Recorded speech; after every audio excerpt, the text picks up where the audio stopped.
Hi, it's Debbie with DebV. Thank you for joining me. I'm trying something new. I'm going to start trying to be in front of the camera a little bit more. I did in the very beginning, I think, but I got very camera shy. So you're going to see me at this stand a little more often, I'm hoping. But today's project is going to be on the embroidery machine. And I'm going to turn this old rag towel into one that says rag. Because I can't tell you how often these nasty things end up in my towel drawer. And I reach in and I pull it out and I go, ugh. I'm sorry. When it looks like this, do you see all that grease? And I mean, it's just nasty. They need to realize. And I cut off the corners. That's why it's all.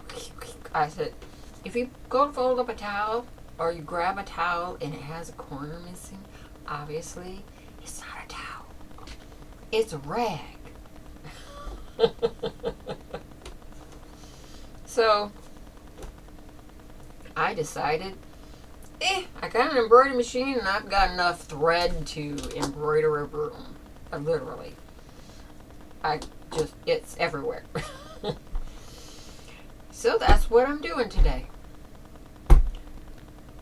I did not make a pattern with the words. I used the letters in my machine. It was, for one thing, easier. For another, something happened to my computer and my embroidery programs are not working at the moment. So I will fuss with that until just ignore that.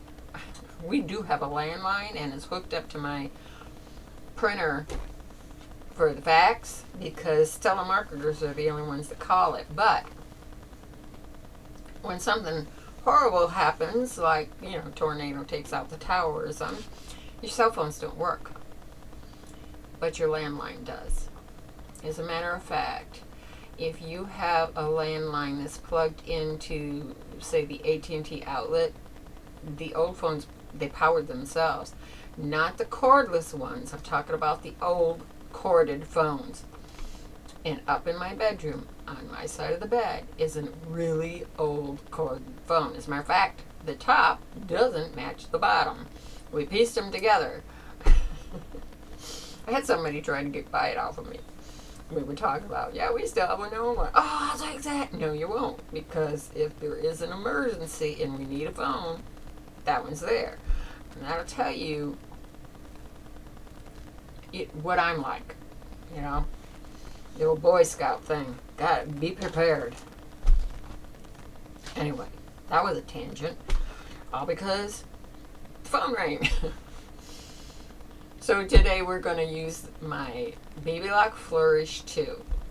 This machine is just, 2 rungs up, 1 rung up from the bottom. It's not a real fancy machine.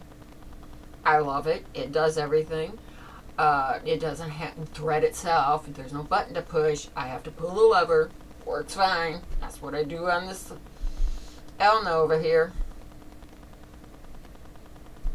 But it could go up to a 6x10. I would love to have an 8x12, and I was test driving a big fancy embroidery machine, but first off, it took up all this space. Secondly, it didn't work out for me, so it had to go back.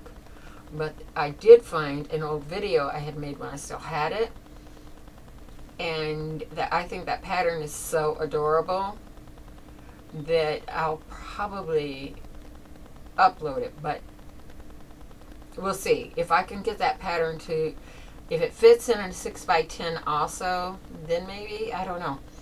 It was from my old program that, took a dump, and I can't seem to make it work. Something about that computer. Sometimes I don't have any volume when I make a video too. So it is what it is. Whatever. let's get to the project before I yak about more.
So now, hopefully, they'll be able to tell.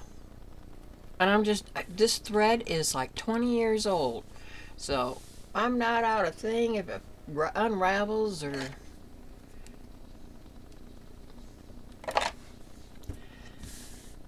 I have so much embroidery thread, I just want something that's noticeable.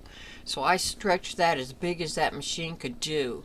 That's why it looks just, if you look real close, it's a little bit thick, but it's not even really, like on the camera on the screen, I can't tell it at all. But up close I can see it. So this will work, I hope. Maybe they'll notice that. Sometimes it's really hard living with a bunch of men. Thank you so much for joining me. And this was just a little hint or tip kind of thing. Thank you again for joining me, and I hope to see you next time. Bye-bye.